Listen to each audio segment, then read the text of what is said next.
Bom, pessoal, vamos lá? Continuando o nosso capítulo, então, de hierarquia de memória, como eu falei no final da aula passada, a gente vai saltar de nível na hierarquia hoje, né? Então, até a aula passada, a gente falou de caches, que é o nível mais próximo lá do processador. Falou das organizações possíveis, os parâmetros que você pode, né, ter de configuração, associatividade, tamanho, etc. Trabalhou alguns exemplos. E hoje a gente vai falar de memória virtual, tá? Então, memória virtual é você aplicar praticamente a mesma ideia, só que agora trabalhando entre memória principal e disco, certo? Então, seria outro nível da hierarquia. Então, agora a parte rápida da coisa é a memória principal, né? E a parte muito, muito lenta é o disco, certo? Então, é como se a memória principal trabalhasse como uma cache para o disco, certo? E aí os conceitos são iguais, apesar dos nomes serem diferentes, porque historicamente tiveram origens distintas, né? Vai ter algumas diferenças, apesar de ser a mesma ideia, vai ter algumas diferenças de implementação, porque você está numa outra ordem de grandeza de desempenho. Então vocês vão ver que não é mais puramente gerenciado pelo hardware, por exemplo. Você vai ter coisas gerenciadas pelo hardware e coisas gerenciadas por software. Porque, bom, no fundo, porque quando você tem um page fault, né, quando você tem que recorrer ao disco, a coisa é tão lenta que você consegue fazer a execução de algoritmos de gerenciamento por software e não vai estar perdendo por isso, porque você ainda vai fazer mais rápido do que o acesso ao disco, né? Bom, além disso,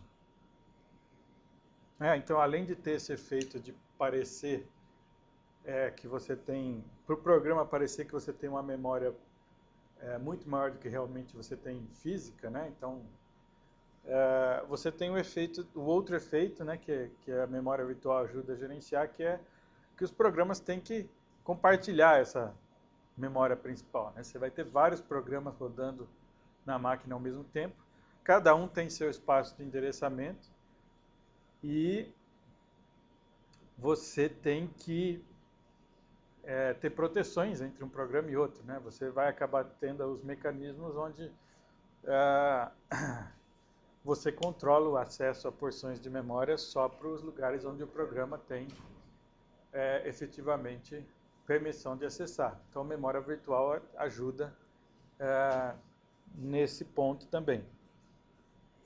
Então, a ideia vai ser baseada nos mesmos conceitos do que a gente mostrou para cache, na relação entre cache e memória principal, mas como eu falei, os nomes são um pouco diferentes. Então aqui ele já ressalta que o que a gente chamava de bloco numa cache é o que a gente chama de página para a memória virtual, né? Que é aquela unidade que você faz a transferência. Então o bloco era a unidade que era transferida da memória principal para a cache e vice-versa. A página é a unidade de dados que é transferida entre a memória e o disco. E um miss na memória virtual, né, uma falha de memória virtual é conhecida como page fault, certo? Isso seria o equivalente ao miss na cache. Então, quando ocorre um miss na cache, o processador vai lá, perde o endereço, você consulta a cache diz, esse endereço não está comigo. E aí desencadeia aquela busca do dado nos níveis superiores, até que o dado chegue à cache e o processador possa continuar. Bom, aqui o equivalente é o seguinte, você acessou alguma coisa na memória e você olha a página a qual esse endereço pertence e vê que essa página não está na memória. Certo? Então, isso é o famoso page fault, significa que você vai ter que trazer essa página do disco para a memória antes de usá-la. né? E aí você vai pagar a tal penalidade que é bastante grande. Bom, então como é que funciona isso? No fundo, o seu programa ele usa endereços virtuais, né? Que é o chamado de endereços virtuais, são endereços dessa memória virtual que ele pode acessar. E aí alguém mapeia esses endereços virtuais para posições físicas da memória efetivamente. Tá certo? E esse mapeamento a gente chama de tradução do endereço. Então o esquema tem mais ou menos essa cara aqui. Eu tenho os endereços virtuais, né, que são os endereços que o programa usa lá. Você faz o acesso. Alguns desses endereços virtuais vão estar mapeados para endereços físicos que estão na memória, que seriam os caras que estão desse lado aqui. Porém, você pode ter alguns, que são esses que estão ilustrados em cinza, que não estão na memória, estão no armazenamento secundário, isto é, no disco. Certo? Então, você vai fazer essa tradução de endereço, partindo do endereço virtual para chegar no endereço físico. Pode ser que não seja um endereço físico, porque você vai ter que fazer acesso ao disco. Na verdade, aquele endereço que você está pedindo pertence a uma página que não está na memória. Então, de alguma maneira, você vai ter que mapear esses endereços que não estão na memória para as suas localizações no disco, para você conseguir carregar a página correspondente. Então, o que você tem aí? Você tem um endereço virtual que tem que ser traduzido para um endereço físico. Tá? Os endereços são divididos em duas partes. Um offset dentro da página, né, que te diz em que ponto da página está o dado que você quer. Isso é o pedaço menos significativo do endereço. E o tamanho disso em bits está relacionado ao quê? Ao tamanho da página, né? A quantos endereços eu tenho na página. Então, essa posição do endereço dentro da página, ela é a mesma tanto no virtual quanto no físico. Então, aqui não tem tradução. Tá? As páginas são do mesmo tamanho, tanto no virtual quanto no físico. Porém, o que ele chama aqui de número de página pode ser diferente entre o virtual e o físico. Tá? E a ideia de você fazer parecer para o programa que ele tem mais memória do que realmente física você tem, é você colocar aí mais páginas virtuais do que páginas físicas você tem realmente. Então aqui no exemplo eu tenho um número de página virtual maior do que o número de página físico. Tá? Então o que eu tenho que fazer? Eu tenho que mapear o número de página virtual para um número de página físico para realmente saber onde é que está e fazer acesso ao dado na memória. Tá certo? E aí, a tarefa toda é descobrir se, a hora que eu estou fazendo esse acesso, a página está na memória, isto é, se ela tem esse endereço físico e ela está na memória acessível, ou se eu tenho um page fault, certo? Isto é, ela não está na memória ainda, eu tenho que trazer esse endereço lá do disco, trazer essa página lá do disco, colocá-la na memória, aí precisa ver se tem lugar na memória, ou se eu vou ter que tirar alguma página que está na memória para botar para o disco, e aí fazer aquilo que a gente chama de swap, né? E, no final das contas, deixar a página que eu quero acessar disponível e aí levar o dado até o processador pelo caminho que a gente já conhece. Tá?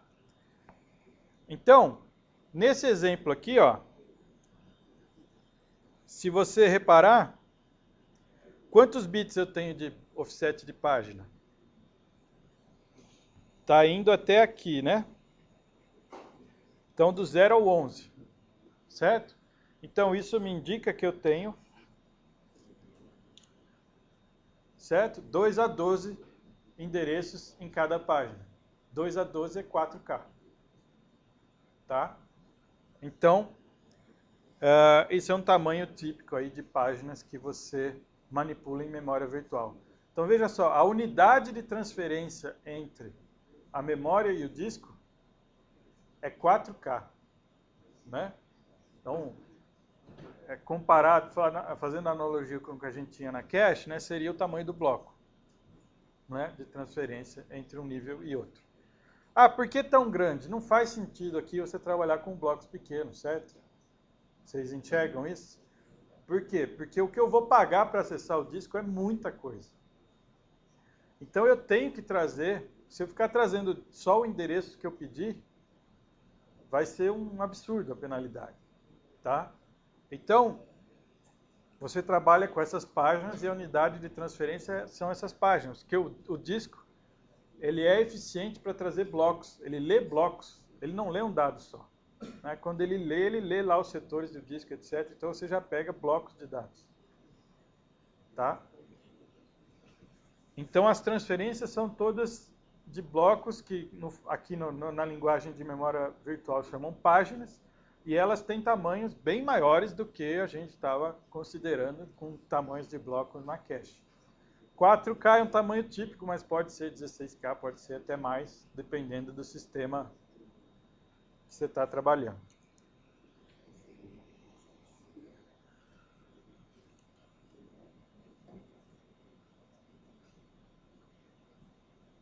Tudo bem? Então, nessa figura aqui, essa parte que está ilustrada em cinza, né, esses 3 endereços virtuais, seriam endereços que, se você acessar, vai dar o page fault. Os que estão em branco são os endereços que têm um mapeamento para a memória física, que isto é, eles estão carregados na memória principal. Então, esses não dão page fault se você acessar.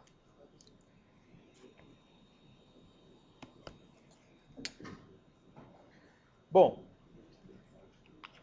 então qual é a ordem de grandeza dessa penalidade? Se você for voltar lá para o início do capítulo, né, a gente mostrou aí a ideia de diferença de velocidade entre os níveis, né? E o processador aí, ele está na casa dos gigahertz, sei lá, quase 4 gigahertz, o que daria 250 picos segundos, certo? Em termos de período de clock. E o disco funciona na casa dos milissegundos. Então a diferença é enorme. Isso vai levar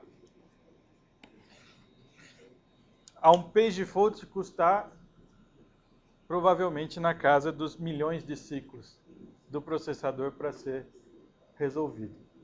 Tá? Então vejam que a ordem de grandeza da penalidade subiu bastante. Então você tem que fazer o possível para não cair nesse caso. E esse page fault ele é então gerenciado, né, manipulado por código do sistema operacional. Não é feito puramente em hardware como o cache miss. Não faz mais sentido, né? Você tem uma penalidade da ordem de milhões de ciclos, dá tempo de você executar alguma coisa sem aumentar essa penalidade. Então, por que você acaba fazendo coisas em software aqui? Porque você vai querer usar algoritmos mais espertos. Você vai ter a possibilidade de fazer políticas mais sofisticadas para controlar a substituição, por exemplo. Tá? Então, retomando a aula passada e relembrando a aula passada de cache, a gente discutiu aí, vamos fazer associativo, não associativo. Aí eu falei, tá, o problema do totalmente associativo era que você tinha que olhar todas as posições da cache para decidir onde o cara está, e também tem a política de, tanto no alguma associatividade, né, quanto totalmente associativo, tem a política de substituição, né? Uma ideia comum é usar o menos recentemente usado, você substitui.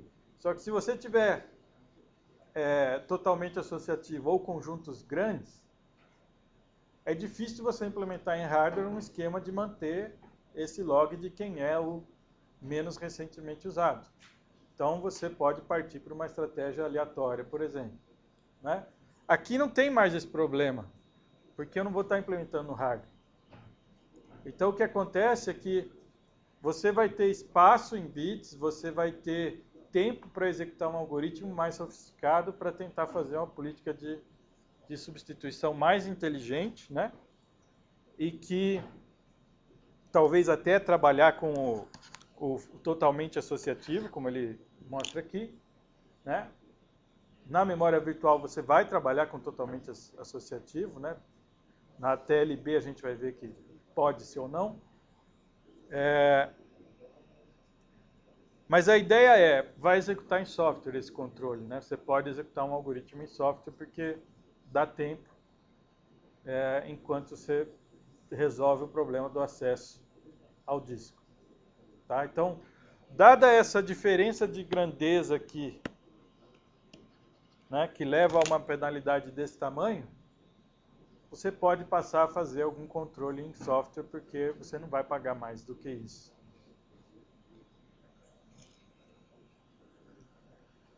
Bom, então como é que é essa tradução aqui, né? Que mecanismos a gente vai ter para pegar um endereço virtual e decidir se ele está ou não na memória principal, em qual posição, né? Ou se isso é um page fault, uma falha.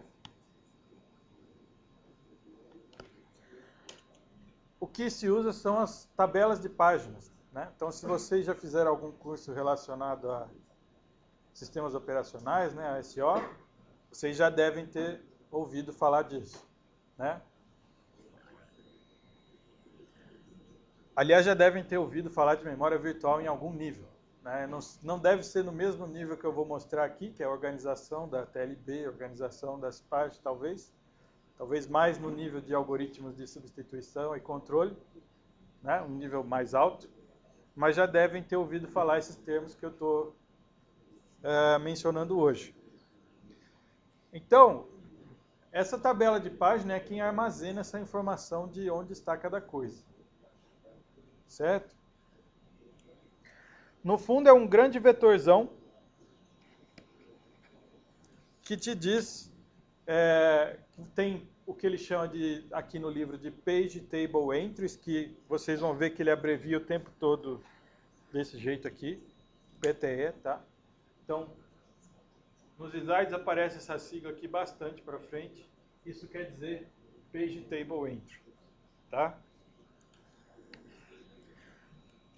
E cada entrada é indexada pelo número de página virtual que vem no endereço, tá? Então é a mesma ideia que a gente tinha para cache também. A cache você indexava por um pedaço do endereço, certo? Que a gente chamou de índice, inclusive. Aqui a mesma ideia vai ser indexado pelo Virtual Page Number, o número de página virtual. Tá? Então você vai ver que a ideia é a mesma aplicada em outro contexto. Aqui, você também vai guardar bits de controle. Tá? Então não é só o dado, o que seria o endereço físico da página, mas também bits de controle sobre a página. Então, o que eu falei, você pode implementar algoritmos mais espertos para substituição. Para isso, você vai precisar de bits de controle para manter, por exemplo, quem foi usado recentemente, quem não foi, coisa do tipo. Então, vai ter esse tipo de coisa guardada junto, se a página está presente na memória. O bit dirt aqui é aquela mesma ideia também que apareceu na cache, quando você escrevia na cache alguma coisa e marcava um bit para identificar que aquilo foi alterado. Aqui é a mesma coisa.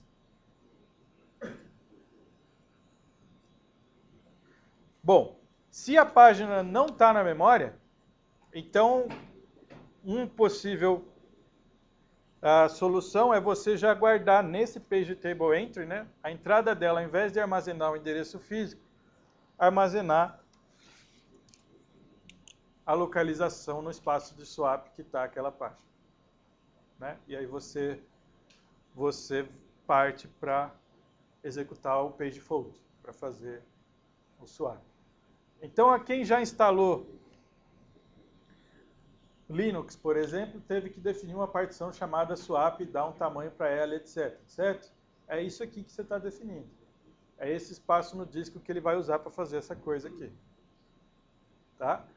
Quem é usuário de Windows tem um lugar no painel de controle que você consegue ver o tamanho do arquivo de memória virtual dele. Agora eu não me lembro exatamente qual é o caminho. Mas tem lá um lugar onde você olha o tamanho do arquivo de memória virtual que está definido. Então você vê o quanto espaço do seu disco é usado para fazer implementar esse mecanismo aqui. Certo?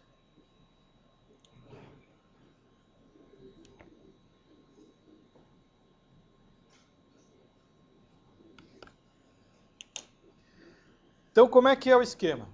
Então, um diagrama aqui parecido com aqueles que a gente fez para analisar caches. Você tem o endereço virtual. Está aqui. Esse endereço é dividido em dois campos, que é o page offset, que não precisa de tradução, como eu falei, né?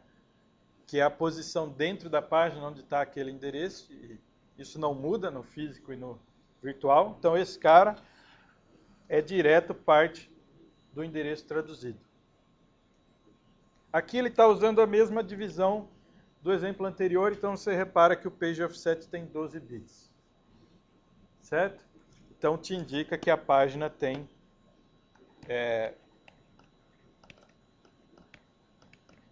4 KB. Certo?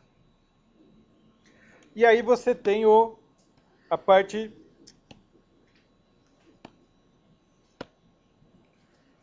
do Virtual Page Number. Como eu falei, esse cara vai ter o mesmo papel que tinha o índice para o acesso a cache. Ele vai te dizer qual é o PTE, qual é o Page Table Entry que você tem que usar para esse endereço virtual. Certo? Então você chega... No caso aqui, eu tenho endereços de 32 bits. Eu usei 12 para o Page Offset, sobrou 20 para o Virtual Page Number. Certo? Então, esses 20 bits é o que eu uso como índice para descobrir qual linha é a entrada na tabela de páginas para esse endereço virtual que eu estou acessando. E aí, dentro dessa entrada, eu tenho o endereço físico, o número de página físico, na verdade, certo? E aí eu monto o endereço físico aqui embaixo, concatenando isso com o page offset que eu já tinha. Certo? Então, o que está guardado aqui nessa entrada dessa tabela é esse physical page number. Então, a tradução que eu mencionei alguns slides para trás é isso aí. É você pegar o Virtual Page Number, indexar uma tabela e já pegar o valor do Physical Page Number. É esse processo que eu estava chamando de tradução de endereço aí, há uns 2 slides para trás. Assim como na cache tem um bit de válido aqui, né? Porque você tem que saber se o dado que está ali é válido ou não. Então, se tiver 0, já é page fault direto. Né? Se ele está válido, então dentro dele tem o physical page number que você usa para compor e fazer o acesso à memória. Bom, tem algumas coisas aqui para você considerar, né? Então você vê que eu tenho 18 bits de physical page number, eu tinha 20 bits de virtual page number. Então, Qual é o tamanho da memória que o meu programa acha que eu tenho e qual é o tamanho da memória física que eu realmente tenho?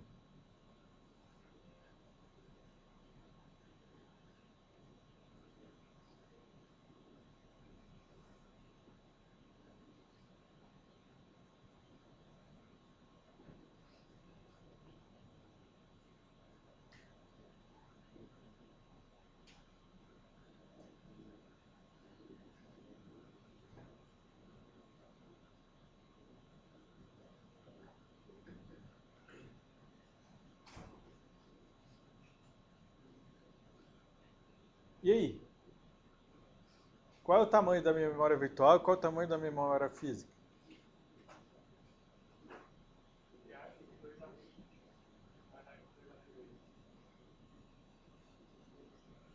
Hum, não é bem isso.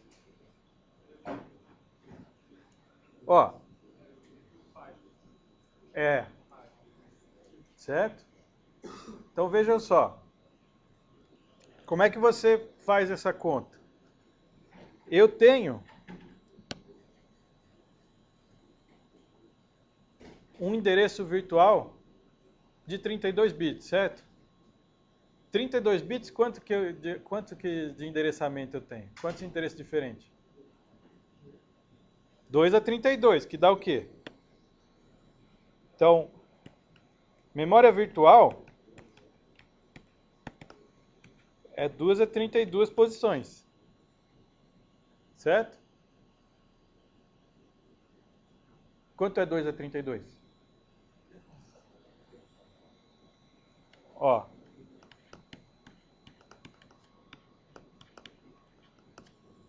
certo? 2 a 30 vezes 4 é 4 GB. 2 a 30 é 1 GB. 2 a décima é 1K, 2 a 20 é 1 MB, 2 a 30 é 1 GB. Certo? Tudo bem? Então, o meu programa acha que eu tenho um espaço de 4 GB para endereçamento. Porém, na verdade, eu tenho só 18 bits ali no número de página físico. Então, quanto vai dar isso aí? É 2 bits a menos, certo? No final das contas. 2 bits a menos é dividir por quanto? Por 4.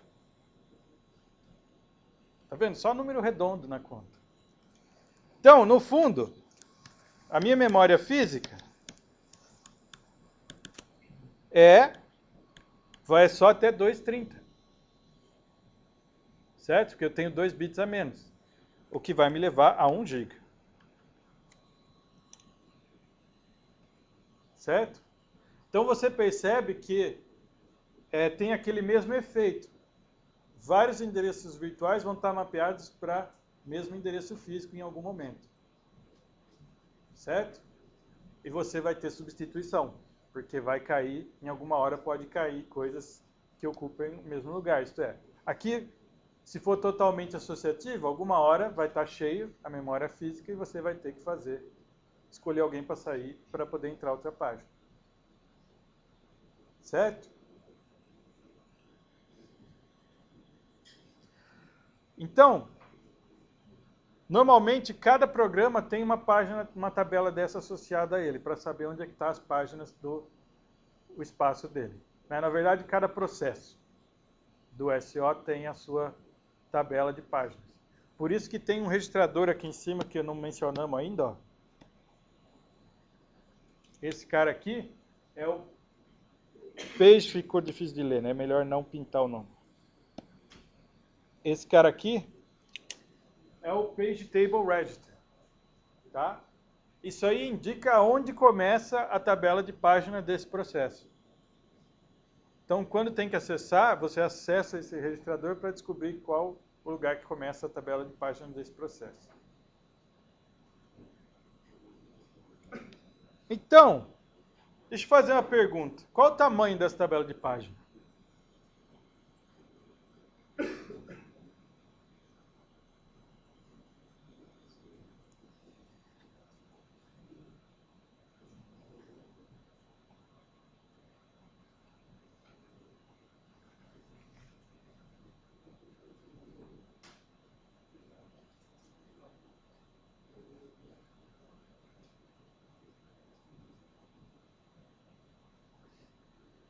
tamanho.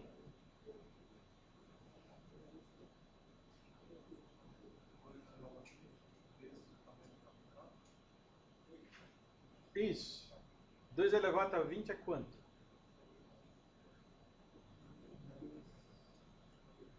Um mega. Certo? É bem grandinho. Por que 2 elevado a 20? Lembre-se, eu tenho o meu Victor Page Number, isso aí diz qual é o meu índice para dizer qual é a linha, certo? Isto é, cada Virtual Page Number significa uma linha na tabela. E o Virtual Page Number tem 20 bits. Então eu tenho 2 a 20 entradas na tabela. 1 mega entradas. Aqui, o Physical Page Number tem 18 bits, mais 1 bit de válido. Então seria 1 mega de 19 bits, mas você não faz 19 bits porque é desalinhado e na verdade tem mais coisas sendo guardadas juntas, como eu já falei. Então no fundo isso aqui vai ser no mínimo 2 a 20 entradas de 32 bits. Vai ser arredondado para ficar alinhadinho. E para guardar os bits de controle, etc, para você gerenciar a tabela de páginas depois. Certo? Então são 32 bits, são 4 bytes, certo? 4 bytes vezes 1 mega. Esse seria uma ideia do tamanho de uma tabela de página dessa daqui. Então é outra coisa que você tem que pensar. Onde é que isso vai ficar guardado?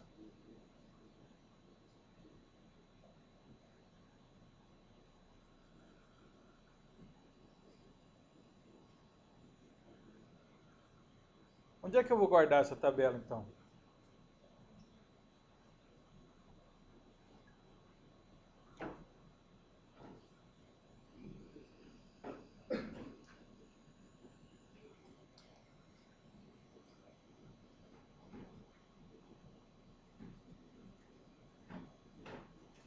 Vai ficar na cache essa tabela?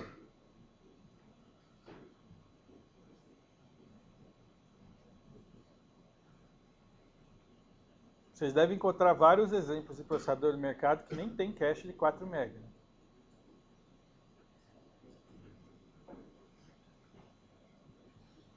Onde vai ficar guardada a tabela de página?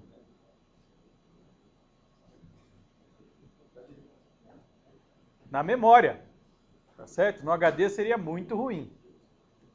Caberia, mas seria muito ruim em termos de acesso. Então, no fundo, isso aqui fica na memória. Tem que ser acessado na memória principal para você conseguir fazer essa tradução de endereço. Tá? Nós vamos voltar sobre esse tópico um pouquinho mais para frente. Então, essa organização aqui, vocês entenderam? Tamanho da coisa, ordem de grandeza, o que é cada campo. Então,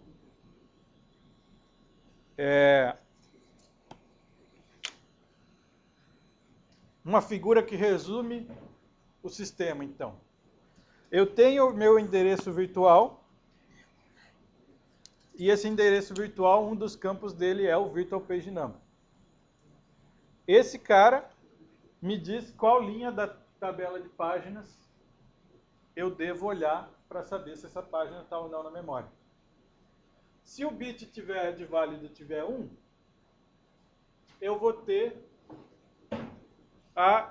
o mapeamento, isto é, se eu pego esse cara, indexo, eu acho que posição na memória física eu preciso acessar.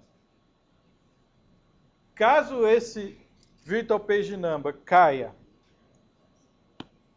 numa linha aí, numa entrada da tabela de páginas onde eu tenho 0 no bit de validade, então isso indica um page fault e eu posso ter armazenado aqui a posição no disco onde eu tenho que ir buscar aquela página para ela ser colocada na memória. Certo? Então, é esse acesso aqui que é aquela penalidade da ordem dos milhões de ciclos de processador. Certo?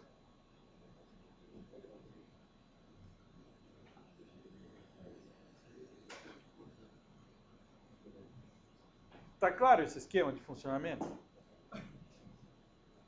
Tá?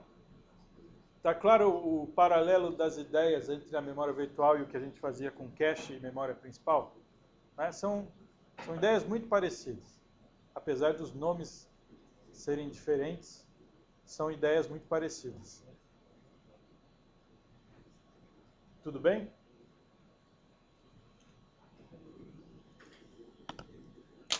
Tá. Falar um pouquinho agora então sobre substituição e escritas. Como é que isso funciona? Então você sabe que page fault é uma penalidade muito grande e você vai fazer o possível para não pagar isso. Então você tem que ter políticas de substituições sofisticadas. Então aqui você vai aplicar, por exemplo, um LRU e você vai ter mecanismos ali, bits de controle, eu quero dizer, né, com mecanismo, para você implementar algum algoritmo mais complexo do que você fazia simplesmente no hardware na cache. Né? Então você pode ter bits de referência, né, ou bits de uso, onde você vai marcar as páginas que foram recentemente visitadas. E aí a hora que o SO tiver que trocar alguém, tiver que efetivamente fazer um swap, por causa de um page fault, ele vai ter lá um conjunto de bits, ele vai executar um algoritmo que olha esse conjunto de bits e determina uma página para ser substituída. Tá? No fundo, vai ser bits onde você vai marcar as páginas que foram recentemente usadas, mas você também tem uma infinidade de páginas ali a serem visitadas. Né? Então você não vai fazer um LRU mesmo, né? Ficar marcando qual foi a menos recentemente usada exatamente. O que o SO faz é que ele tem lá os bits, de tempos em tempos ele zera todos esses bits e começa a ir marcando as páginas que foram usadas a partir de então. Então, dentro de uma janela de tempo, ele tem marcado todas as páginas que foram usadas. Dentre as que não foram usadas, ele pode sortear uma para ser substituída. Por exemplo, essa é uma ideia de algoritmo de substituição. Bom, você tem que ter na cabeça sempre aquela penalidade para você pensar por que você escolhe determinada política aqui na memória virtual. Né? Então, você pensando que você vai pagar milhões de ciclos para cada escrita no disco, você acha uma boa ideia você usar uma política de escrita write-through? Ô, professor, o que é política de escrita write-through? Tem que lembrar da aula passada. O que é write-through?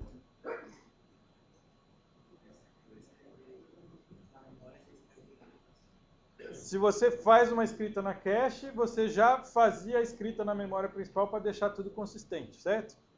Era essa a ideia. Então, cada escrita na cache também gerava uma escrita na memória principal.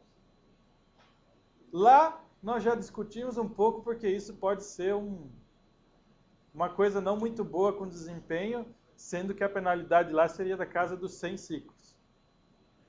Aí você fala, tá bom, então vamos botar um buffer, né? Para você escreve no buffer, depois o buffer leva para a memória, e aí você não paga esses 100 ciclos, o processador continuava executando. Beleza. Buffer pode encher. O que acontece se o buffer encher? Bom, se o buffer encher vai ter que pagar, não tem jeito. Fizemos essa discussão na aula passada ou na aula retrasada, agora já não lembro mais. Bom, imagina aqui. Você vai conseguir dar um suporte adequado com um buffer para milhões de ciclos de cada penalidade, de cada escrito? Não vai dar, certo? Então, não tem como você praticar um write-through aqui, tá certo? Ele fica inviável, dado o custo em termos de tempo para fazer cada escrito. Então, o que você vai fazer aqui é usar o outro mecanismo, que é o write-back. né? Então você não vai fazer cada escrita que você fizer na memória, você vai atualizar no disco. Não é essa a ideia. Você vai atualizar a memória, as páginas na memória, e aí, se for acontecer um swap, né? Se a página for sair da memória, aí você olha, vê que aquela página foi alterada e escreve a página no disco antes de substituí-la. Então é exatamente a mesma ideia da cache, né? Eu escrevi o dado só na cache, se eu tivesse um cache miss naquela posição, tinha que substituir, aí eu levava o dado para a memória principal. Então é exatamente a mesma ideia aqui. E lembrando que você não faz escrita de posições individuais, né? Você faz o bloco inteiro. Então você vai... se você escreve algum dado dentro de uma página, você marca a página como... O nome que ele usa aqui é dirt, né? Uma página como sendo escrita, ele usa no livro o nome de dirt bit, né? Tá aqui. E aí você atualiza a página inteira. Você vai escrever o bloco inteiro. Certo? Então, aqui o mecanismo, né, de escrita vai ser o write back, porque o write true seria impraticável aí em termos de desempenho.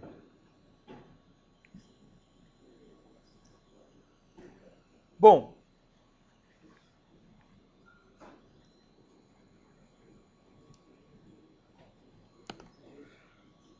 voltemos um pouco para isso aqui.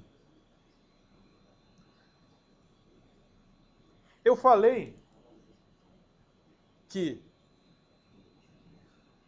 essa tabela de páginas fica armazenada na memória. Qual que é o impacto disso na execução do programa?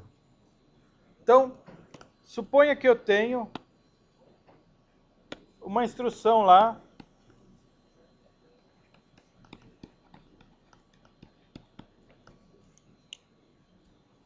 uma instrução como essa aqui, para ser executada. Isso que eu te falei agora, tem algum impacto nessa instrução? Pode ter algum impacto nessa instrução? E nessa instrução?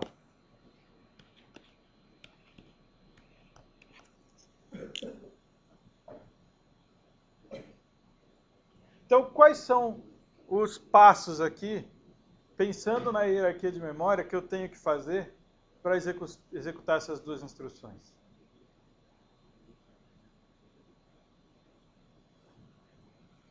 Executar o add envolve algum acesso à memória?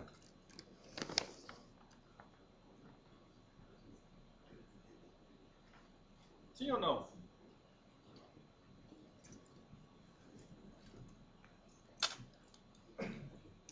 Então, o que eu quero que vocês pensem é, olha essas duas instruções. Elas envolvem acesso à memória para eu conseguir executá-las? Se sim, quantos? Pensando agora que eu tenho... você pode pensar lá no início, como a gente viu até nos últimos capítulos, e depois pensar, e se eu tenho memória virtual?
Lembrando que o seu programa vem anotado com endereços virtuais. Né? Esse programa usa são endereços virtuais.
E aí, e o Edge?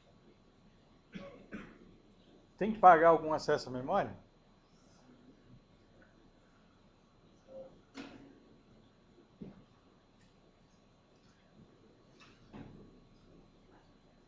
Sim? Qual? Tem que ler a instrução. Tá. Mas e se ela estiver na cache?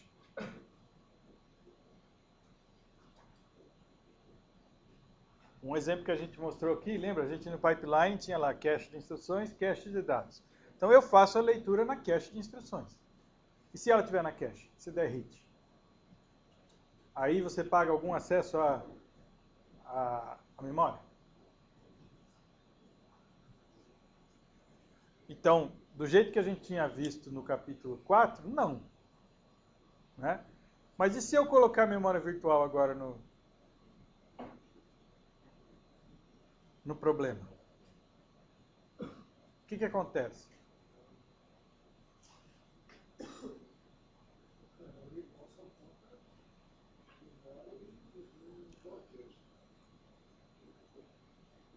Não é bem assim. Vejam só. O teu programa tem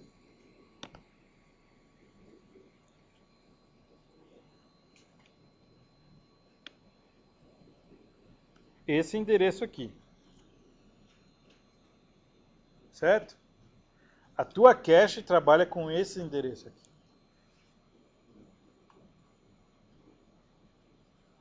Então você tem que fazer a tradução para buscar a instrução. Qual o problema desse mecanismo todo que eu falei até agora? O problema é que esta tabela fica na memória. Isso quer dizer, se for assim que funciona, para eu fazer um add, eu tenho que acessar a memória para fazer a tradução do endereço, para depois pegar o add e, mesmo que ele esteja na cache, eu vou pagar o preço de traduzir o endereço na memória. E se ele não estiver na cache, aí eu vou pagar o preço para a memória de novo. Quer dizer, qualquer instrução vai fazer no mínimo um acesso à memória, que é para traduzir o seu endereço. O load vai fazer no mínimo 2, porque ele vai traduzir o endereço dele. E a hora que ele for fazer o acesso ao dado, ele vai traduzir o endereço do dado. E se não tiver na cache, vai somando. Certo? A cache usa a mesma tabela. A cache tem que ter o endereço físico. Certo? Você só sabe o endereço físico se você consultar aquela tabela. Pode ter cache que trabalhe com endereço virtual, mas isso complica um monte de outras coisas e vamos assumir por enquanto que a cache tem um endereço físico. Tá? Que é a organização mais comum. Então, vejam só, para eu conseguir o endereço do que eu realmente quero trabalhar, eu preciso acessar a memória. Isso não está bom. Certo? Eu tenho uma tabela grande, né? Que a gente falou para esse exemplinho aqui seria o 4 MB. Então ela vai ficar armazenada na memória junto com os dados do meu processo.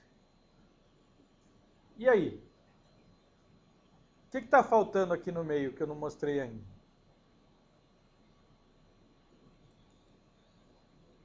Alguém que já fez curso de SO aí, talvez eu tenha visto. 3 letrinhas mágicas. Quais são? TLB. Exatamente. Então o pessoal percebeu que esse esquema aqui ia me levar a um desempenho horroroso. Tá certo? Então eu tenho que dar um jeito de acelerar essa tradução. Eu não posso ficar pagando um acesso à memória para traduzir qualquer endereço que eu for usar. Para isso que criaram, então, a famosa TLB.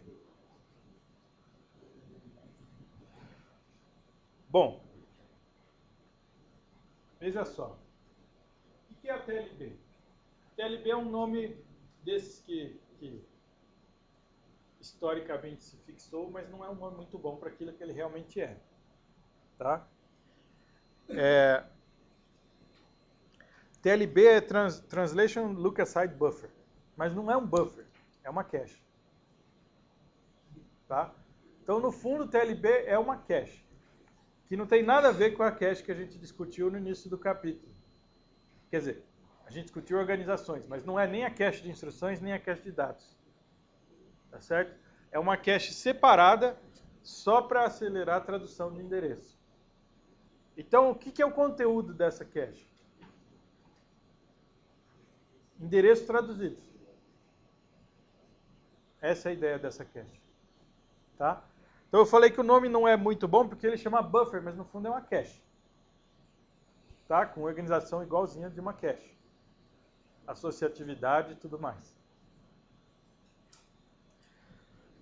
Bom, por que eles colocaram isso daí? Porque você percebe que memória virtual também tem aqueles princípios de localidade, né? Até bons, porque eu pego uma página inteira, né? Então, eu tenho alta probabilidade, se eu estou acessando alguma coisa que está numa página, de acessar os vizinhos, os outros dados daquela página, tá certo?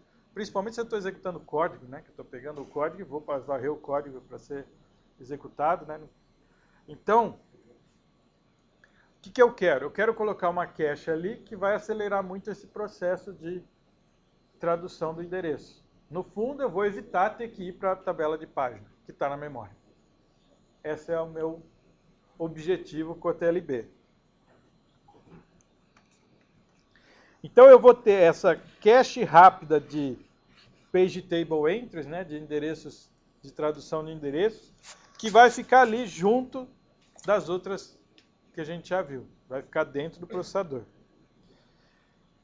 E esse aqui é o nome TLB.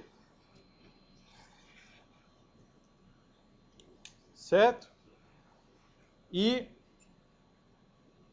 normalmente ele é pequeno, né? Ele vai ter alguma configuração na tentativa de ter um número de miss mínimo, né? Porque o miss nele significa ir até a page table na memória para fazer a tradução.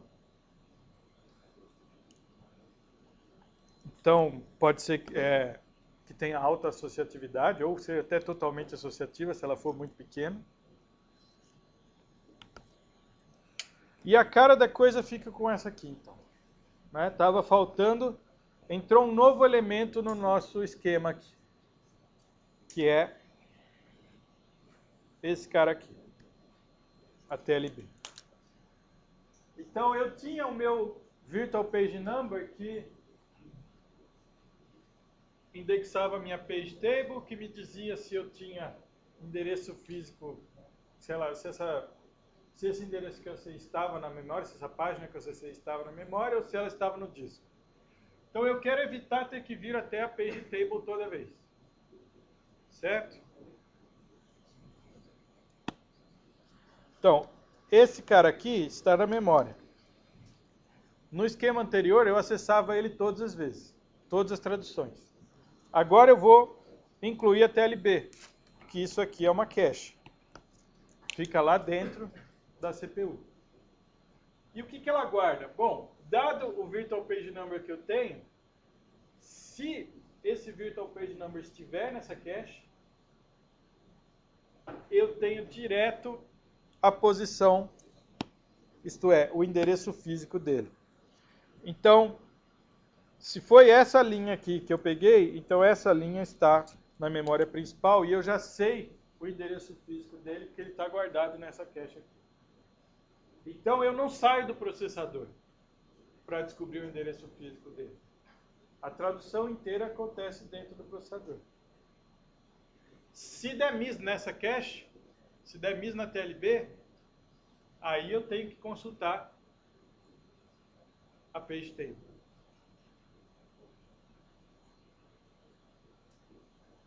Qual é o pior caso agora? Então, olhando essa organização aqui, qual é o pior caso meu agora? Qual é a sequência aí de ações no pior caso?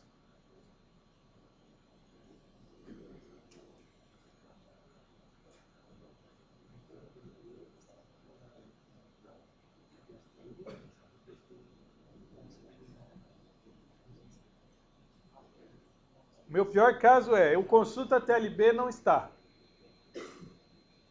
Aí eu vou na page table, que já é ir até a memória.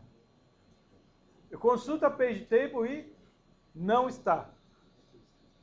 Aí eu vou ter que ir até o disco.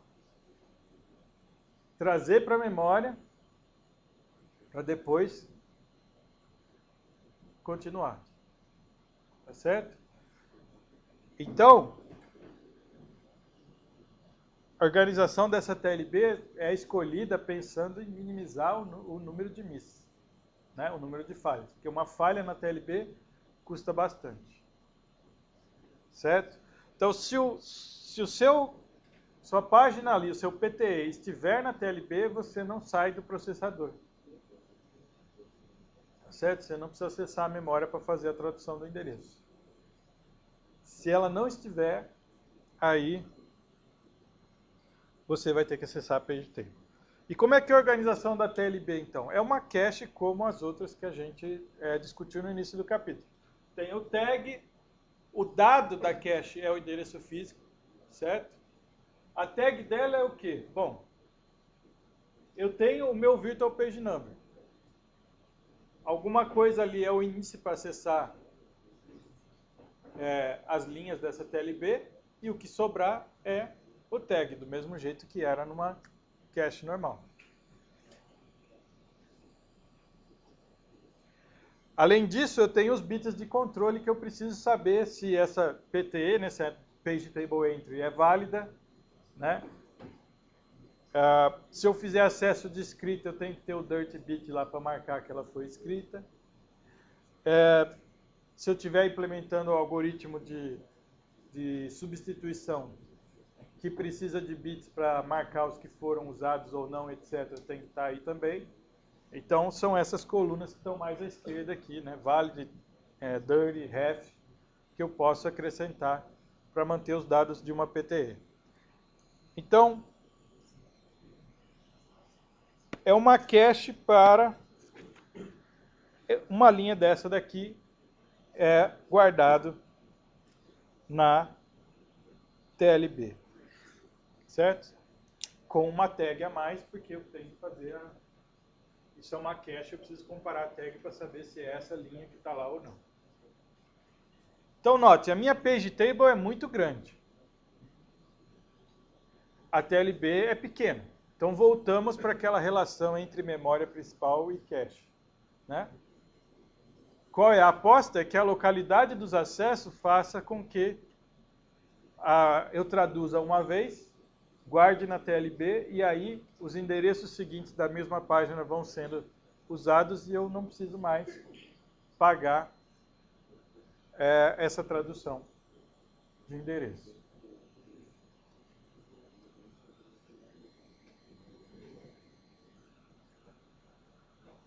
Tudo bem?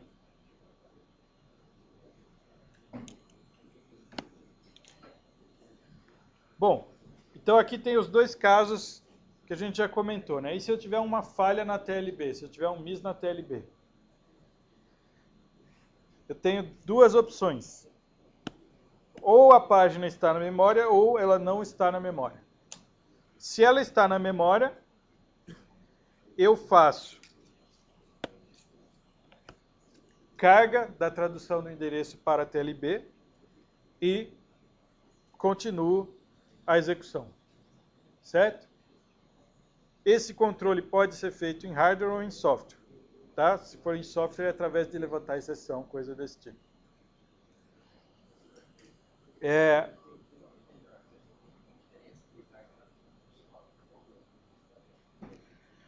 Melhor em termos de desempenho é sempre fazer em hardware, né?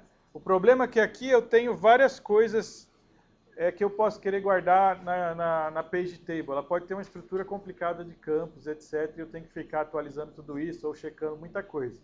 Se for esse o caso, fica difícil de fazer em hardware. Aí vai ficar um hardware muito complexo, que fica grande, fica lento. Não adianta muito. Então aí, por isso que ele fala aqui, pode se tornar muito complexo, tá? Para estruturas de page table muito mais elaboradas. Então aí você pode fazer em software, que é mais fácil de fazer. Software é mais fácil, o hardware, se não for muito complicado, é mais rápido.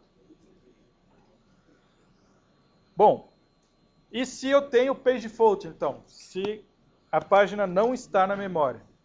Aí você chama o sistema operacional e ele vai tratar a busca da página, atualizar a page table, atualizar TLB, dispara tudo isso. E no final disso tudo você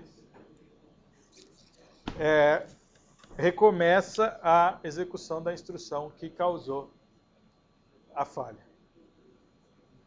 Né? Então, aqui vai ter bastante coisa, né? Tem que ir até o disco, trazer a página, mas a hora que você for trocar a página, você tem que ver se ela foi escrita. Se ela foi escrita, você tem que levar para o disco primeiro. Aí você põe a página por cima, aí você anula a entrada antiga de page table e coloca a nova. Né? Aí se aquela página está sendo necessária, você vai levar ela até a TLB, não sei o que, aí você vai levar até o processador. Então é daí que vai chegar naquela conta de milhões de ciclos até você ter o processo todo completado. E vocês percebem isso. Né? É só você ter algum comportamento meio anômalo na tua máquina e você começa a tentar usar os programas e nada responde. Aí você olha para o HD e ele está lá. Você não está fazendo nada, entre aspas, e ele piscando que nem louco. Né? Então, provavelmente alguma coisa deu errado no seu gerenciamento de memória e você está fazendo swap o tempo todo com o disco e nada fica usável se você está fazendo swap o tempo todo com o disco. Certo? Então, por isso, você roda alguma coisa que vai chegando no limite de estourar a memória do teu computador, ele não responde mais, porque ele passa o tempo todo fazendo swap. Ele não faz mais nada de útil.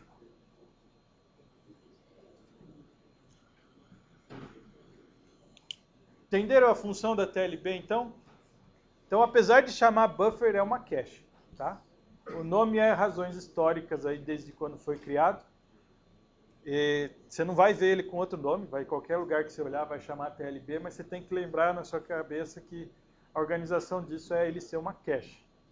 Com associatividade, com a tag, com tudo do mesmo jeito que a gente estudou no início do capítulo para as caches.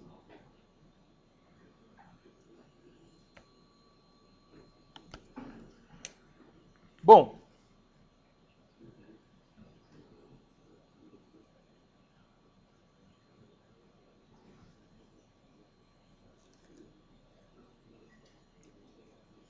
como é que é o tratamento, então, continuando aqui, né? Acho que eu já falei boa parte do que está nesse slide aí.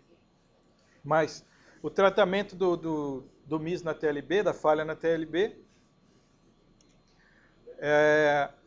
você vai ter lá na tabela de páginas indicando se a página está presente ou não na memória, né? Você tem que reconhecer esse miss na TLB e etc. antes de escrever os resultados, né? Porque você está significa que você está trabalhando com dados que não fazem sentido. Então, você vai acabar levantando uma exceção, né, para tratar o page fault. O SO vai chamar o handler de page fault, vai executar e alguma hora o controle volta para o teu programa executar a partir daquele ponto onde deu falha. Então, a hora que resolver o page fault, você... desculpa, a hora que resolver o miss, né, aqui ele está assumindo que, nesse bullet aqui, ele está assumindo que está na tabela de páginas. Então, você vai copiar a entrada que está na tabela de páginas para o TLB e reiniciar a execução da instrução. Se for page fault, é esse daqui. Certo? Que a gente já comentou. Usa o endereço virtual, acha o PTE certo, vai até o disco, traz a página. Se tiver marcado como dirt, né, como escrito, você tem que escrever no disco primeiro. Traz a página para a memória, atualiza a tabela, coloca de novo o processo do seu programa para executar, reinicia a instrução que gerou a falha. Certo? Então tem bastante coisa para fazer até você conseguir tratar uma falha de página aí e continuar a execução do seu programa.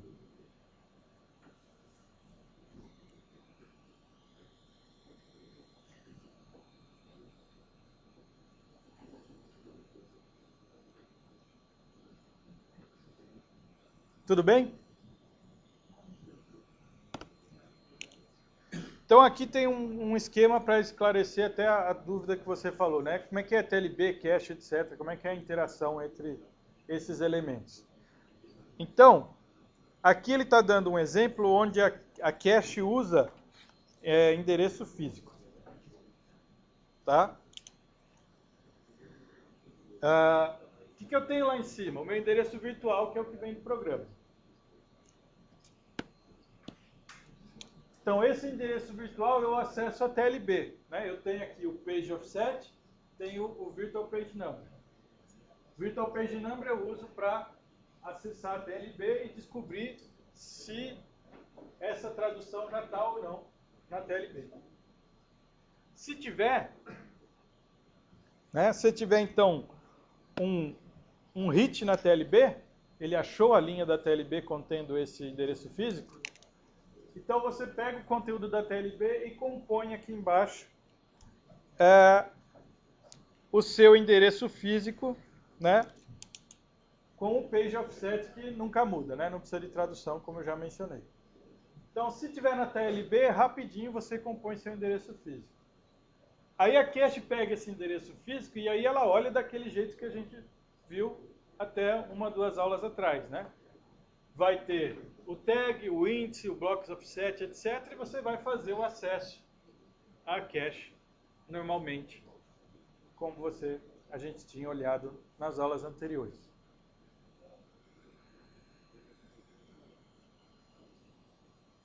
Agora, se der miss naquela TLB ali, aí vai disparar esse processo todo até que essa linha da TLB seja atualizada e você consiga fazer o acesso com o endereço físico que você precisa.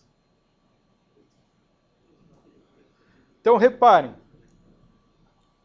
se eu olho com a visão, né, do ponto de vista de memória virtual, eu tenho lá meu endereço de 32 bits, que é composto de page offset e virtual page number. Transformo isso no endereço físico, que é page offset e physical page number. E aqui eu troco meus óculos e ponho os óculos de cache. E esse endereço físico eu vou olhar como tag, índice, block offset e etc. para fazer o acesso a cache do jeito que a gente viu nas aulas anteriores. Então é o mesmo endereço que eu interpreto como campos diferentes. Se eu estou falando de acesso a cache ou se eu estou falando de acesso à memória virtual.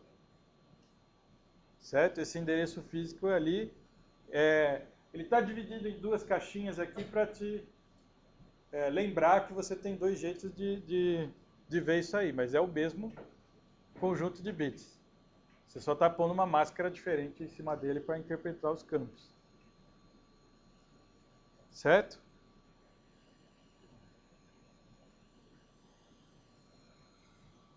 Então, nesse esquema, eu traduzo o endereço, a TLB está antes da cache. Eu traduzo o endereço antes de acessar a cache.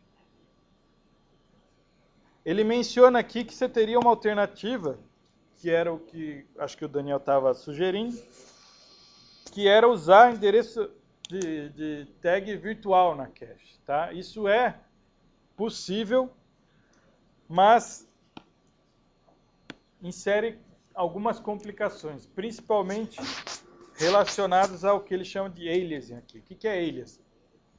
O alias é quando você tem 2 coisas diferentes mapeando para o mesmo lugar. Tá? Então, pensa em MC102. Ou MC102 vocês programaram com ponteiros? Sim? Ou está muito tempo atrás, eu nem lembro mais. Sim. Tá. Ponteiros em C. Você pode ter 2 ponteiros diferentes que no fundo estão guardando o mesmo endereço, isto é, estão apontando para a mesma posição de memória, certo? Todo mundo entende isso quando eu falo? Dois ponteiros P1 e P2, os dois guardaram o mesmo endereço. Os dois estão apontando para o mesmo dado, no final das contas. Então, isso é alias. Eu tenho dois nomes possíveis para acessar a mesma posição. Certo? Então, aqui pode acontecer isso, porque a cache pode ter dois endereços virtuais diferentes, que no fundo estão mapeados para o mesmo endereço físico. Só que se você acessa ela usando o endereço virtual, você vai colocar ele não como sendo o mesmo, você vai colocar em posições diferentes da cache. E você não pode deixar fazer isso, porque se um alterar, o outro também tem que ver, certo? Então, coloca uma série de complicações no meio de campo aí para você garantir essa consistência. Então,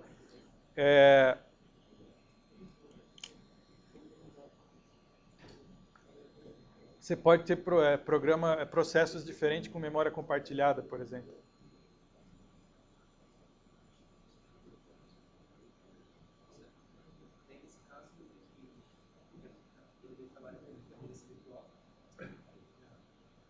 Na cache ou na TLB? Na cache. Aí você passa para a TLB depois. Sim. Aí você não tem consulta. O que você ganha fazendo isso? Nesse esquema que está aqui, você percebe o quê? Suponha que eu vou ter um cache hit. O dado está na cache.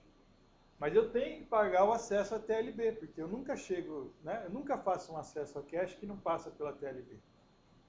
Então, o meu tempo de hit aumentou um pouco, porque o meu tempo de hit tem que contar com um acesso à TLB. Certo? Então, o cara pode escolher projetar de um jeito diferente para não pagar esse tempo de hit maior. Mas ele vai ter que lidar com isso de algum jeito. Né? Porque aí ele só vai procurar na TLB se der falha na cache.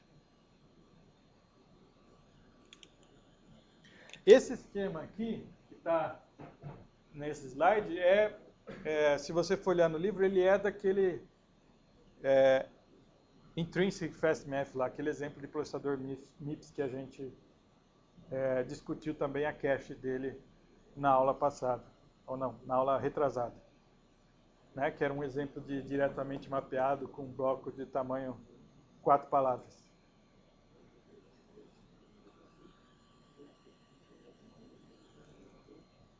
Tudo bem? Então,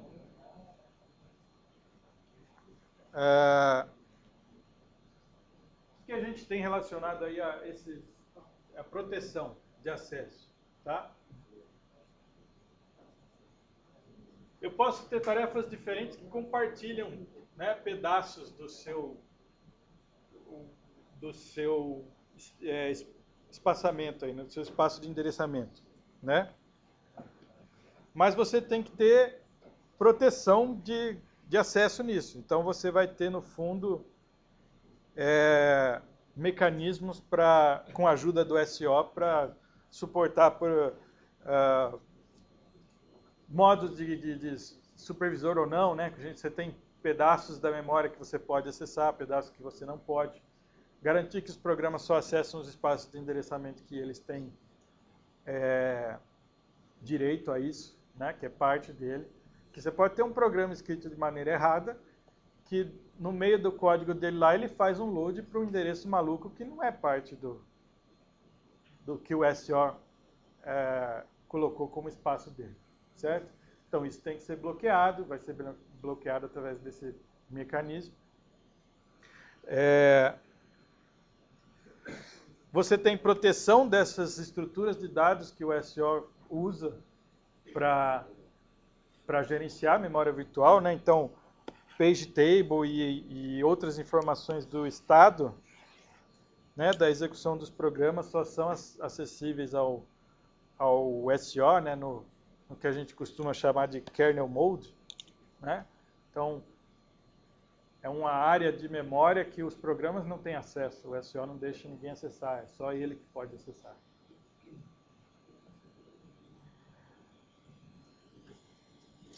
Certo? Então você vai ter aí, usando esse mecanismo de memória virtual, você também tem proteção de escrita. Você pode ter bits de controle em cada página e dizer, olha, essa página aqui não está habilitada para escrita, ela é read-only. E aí, se alguém tentar acessar aquela página e escrever, isso gera um trap, né? Uma exceção, e não acontece a escrita. Então você pode fazer isso protegendo páginas que são código. Por que alguém quer escrever em cima do seu código? Pode ter várias razões lícitas para o cara fazer isso. Mas também tem as razões ilícitas, né? Que ele quer pegar o pedaço da memória que é o teu programa e inserir um código dele para fazer um ataque. Então, você pode usar mecanismo de proteção e não deixar escrever em páginas que tenham código, por exemplo. Certo?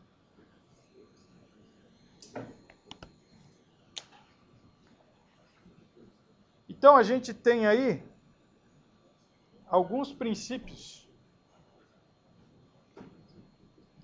que são aplicados nessa discussão que a gente está tendo de hierarquia de memória.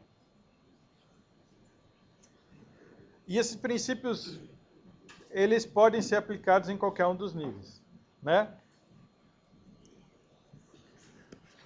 Então, como eu falei, você traz as noções que a gente discutiu de cache e você enxerga esses paralelos na memória virtual também.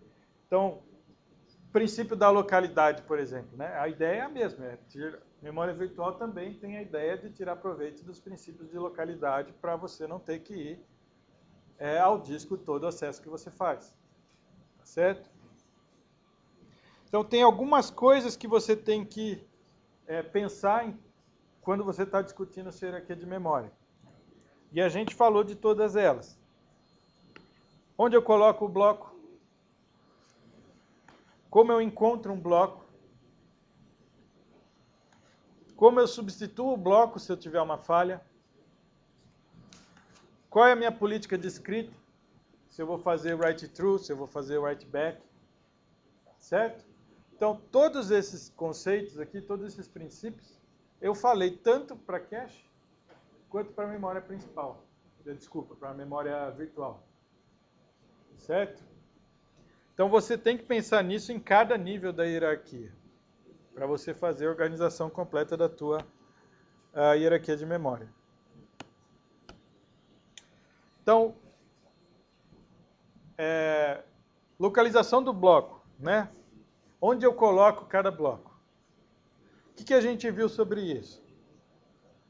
A gente falou sobre associatividade, né?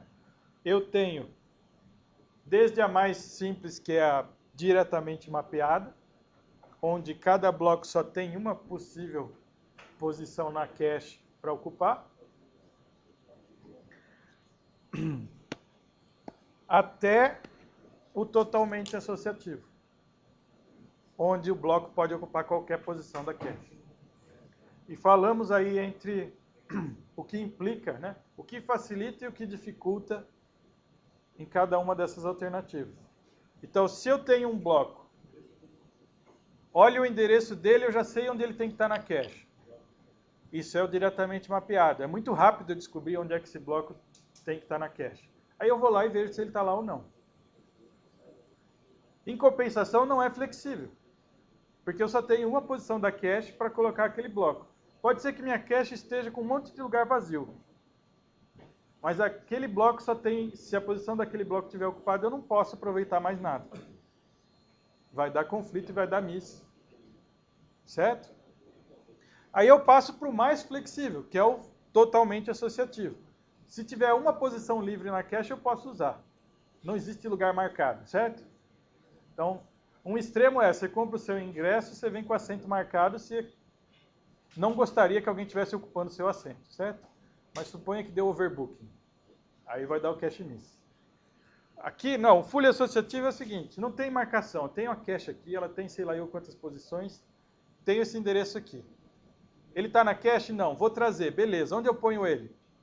Pega a primeira posição livre que você achar. Isso é muito flexível. A ideia é reduzir o número de miss. porque não vai vai reduzir os conflitos. Porém, e na hora de eu procurar se alguém está na cache? Como é que eu descubro se o cara está ou não na cache? No diretamente mapeado é simples. É só eu olhar o endereço, eu vejo o índice, vou lá naquela linha da cache e testo. Ele está aqui ou não? Não? Beleza. Então não está. Agora, se está totalmente associativo, ele pode estar em qualquer posição da cache, qualquer linha da cache. Eu tenho que olhar todas. Então aí aparece a dificuldade do totalmente associativo. Certo? Por isso que criaram uma solução de compromisso aí, que é a solução que usa conjuntos. Então eu vou ter N conjuntos. Minha cache é dividida em conjuntos, cada conjunto tem algumas posições. O normal é 2, 4, 8, certo? Sem ficar muito grande, senão começa a cair nos problemas do Foolyas, do totalmente associativo. Então, se eu tiver 4 vias, isto é, eu tenho conjuntos com 4 posições. Olho o meu endereço, faço a conta lá do módulo tal para descobrir qual conjunto está o meu dado. Dentro daquele conjunto eu tenho 4 posições possíveis. Aí eu tenho que olhar as 4 para saber se ele está lá. É mais custoso do que o diretamente mapeado, mas é muito mais barato do que o totalmente associativo.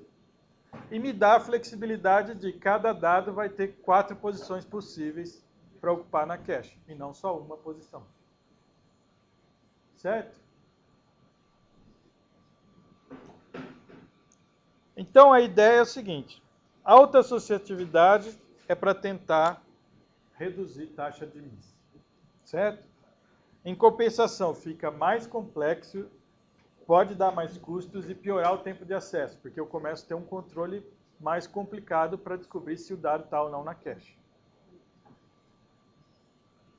Então não é simplesmente aumentar a associatividade até o final, senão toda a cache seria totalmente associativa. Você tem que procurar o seu compromisso aí entre onde eu melhoro e onde eu começo a prejudicar, dado a complexidade que eu acrescento.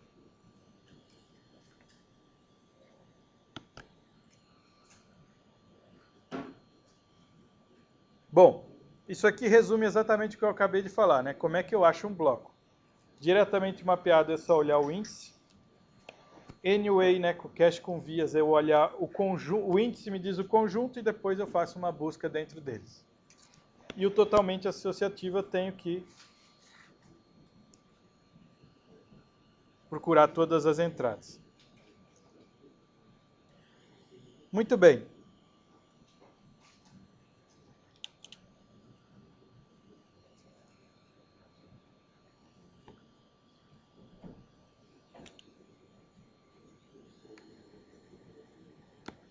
Substituição.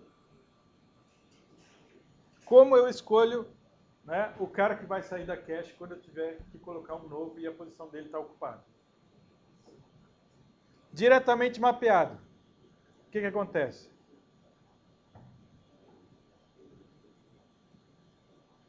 O que acontece no diretamente mapeado?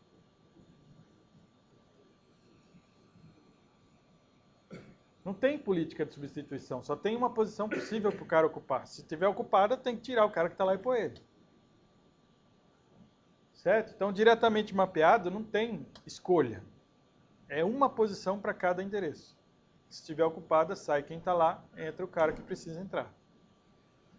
Agora, se eu tiver opções, isto é, se eu tiver conjuntos ou tiver totalmente associativo, aí é que eu penso em políticas como essas duas que a gente mencionou aqui, que é LRU, o menos recentemente usado, que em hardware é difícil de implementar para conjuntos grandes, e o aleatório. Tá? O que vai acontecer aqui para cache? Como eu falei, para cache, o LRU é meio custoso demais para você fazer em conjuntos grandes. Talvez em conjuntos de tamanho 2 ou 4 aconteça, mas mais que isso, muito difícil. Na memória virtual já não é, né? Porque você pode ter um suporte em hardware, que é essa gravação desses bits de dirt, bits de controle, recentemente usado. né? Cada vez que acessa um endereço, e aí você tem tempo para fazer em software uma política mais elaborada. Então, na memória virtual, o LRU já não é impraticável.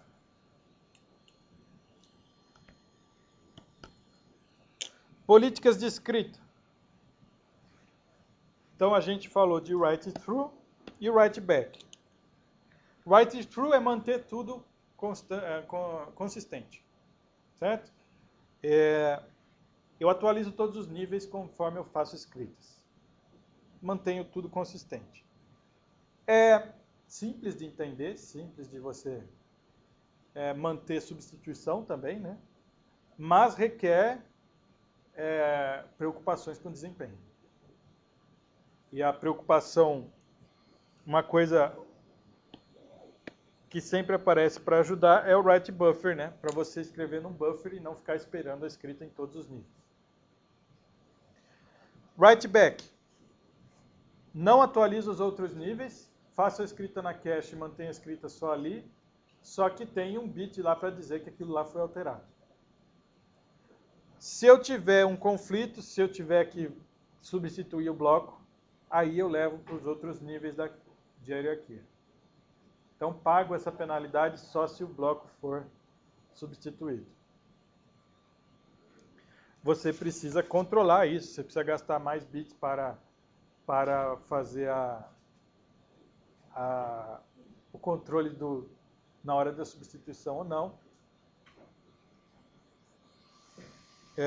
Memória virtual. Bom, dado o tamanho da penalidade, né, você fazer a escrita write through se torna impraticável.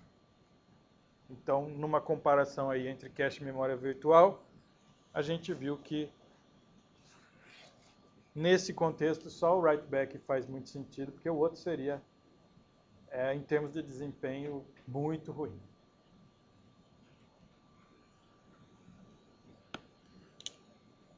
Fontes de falhas. Tá? Aqui tem uma coisa que costumam chamar de 3 Cs da cache. Por que os 3 Cs da cache? Porque você pode ter miss compulsório, capacidade ou conflito. E é uma feliz coincidência que em português também são 3 Cs. Certo? Então o nome faz sentido tanto em inglês quanto em português. Então, o que é o miss compulsório? Miss compulsório é aquele que você não tem como resolver. Quando a coisa inicia, a cache está vazia. Certo? Então, no primeiro acesso ao bloco, vai dar miss. Você não tem o que fazer. Certo? Então, esse é o miss compulsório. O miss de capacidades é aqueles relacionados ao tamanho finito da cache. Tá? Então, é assim, eu acessei um bloco e logo em seguida ele vai ser acessado de novo.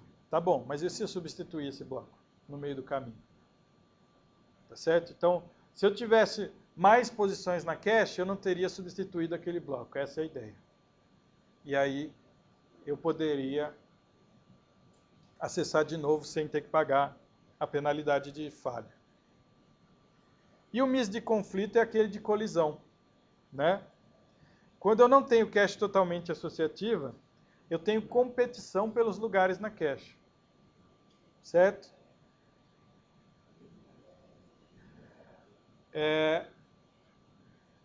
Então a ideia é o seguinte: eu tenho lugar vago na cache, porém eu não tenho lugar vago naquele conjunto ou naquela posição, se for diretamente mapeado, onde o meu dado precisa entrar. Então, no fundo, isso não é um miss de capacidade, porque eu tenho lugar na cache vazio, né, ou onde eu poderia usar. Se fosse totalmente associativo, eu colocaria lá. Mas, dada a minha regra de associatividade que eu adotei, pode ser que, por exemplo, o meu conjunto 3 está lotado. E aí eu pego um endereço que cai no conjunto 3. Mas no conjunto 4, eu teria lugar. Mas cai no 3, eu não posso. Dá miss. Então, isso é que é o miss de conflito. Certo?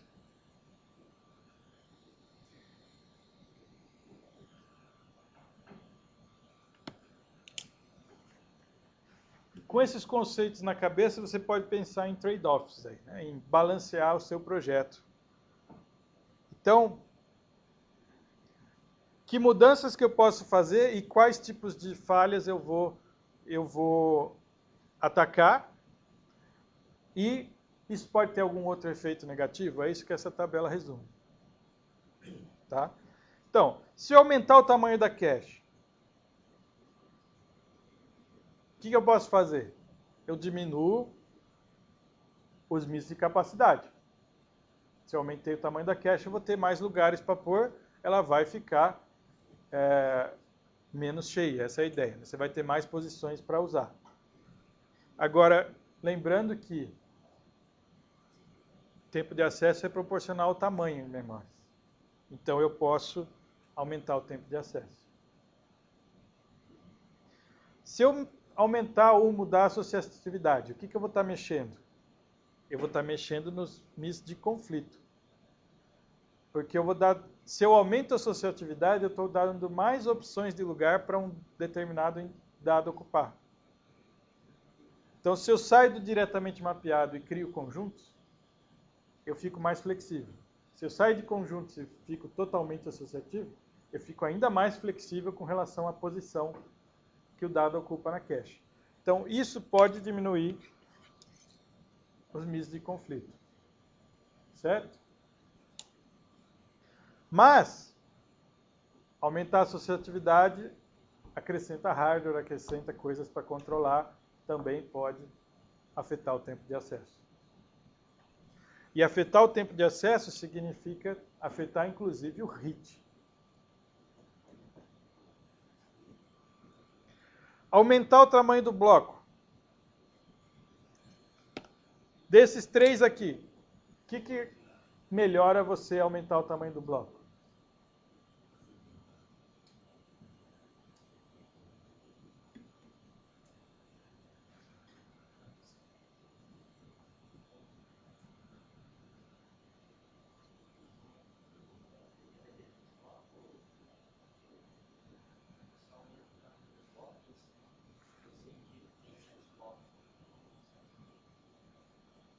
Se você tiver o mesmo tamanho de cache, sim.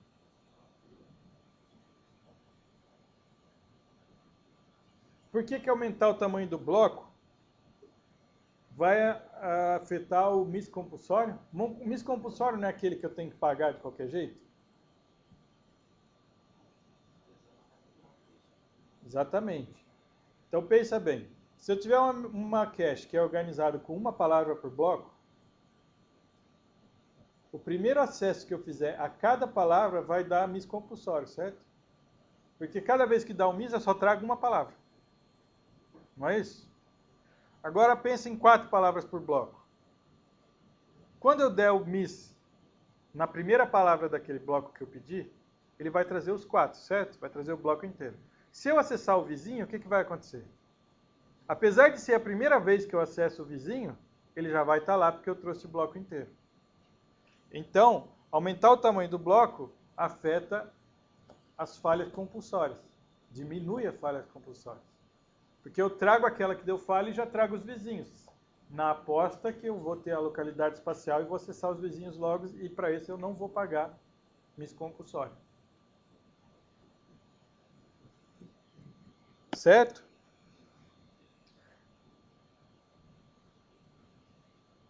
O que eu posso pagar por isso? Bom, a gente já discutiu isso também, né? Se você aumenta o tamanho do bloco, a quantidade de dados trafegando entre os níveis aumenta. Então você pode aumentar a taxa de penalidade, porque ao invés de trazer uma palavra, você vai trazer 4. Você pode até afetar o miss rate se você fizer blocos muito grandes, porque você começa a trazer coisas que não têm localidade espacial. Você traz e não vai usar. Mas aí quando você traz, você tira outras coisas que estavam antes, que você pode acabar usando. Então, entre esses parâmetros aqui, nenhum deles aumenta até o quanto você pode, que com certeza vai sempre te dar ganho. Tá? Por isso que é trade-off.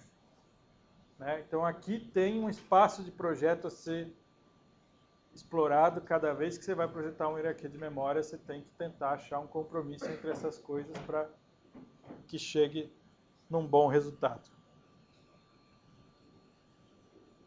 Tudo bem? Dúvidas?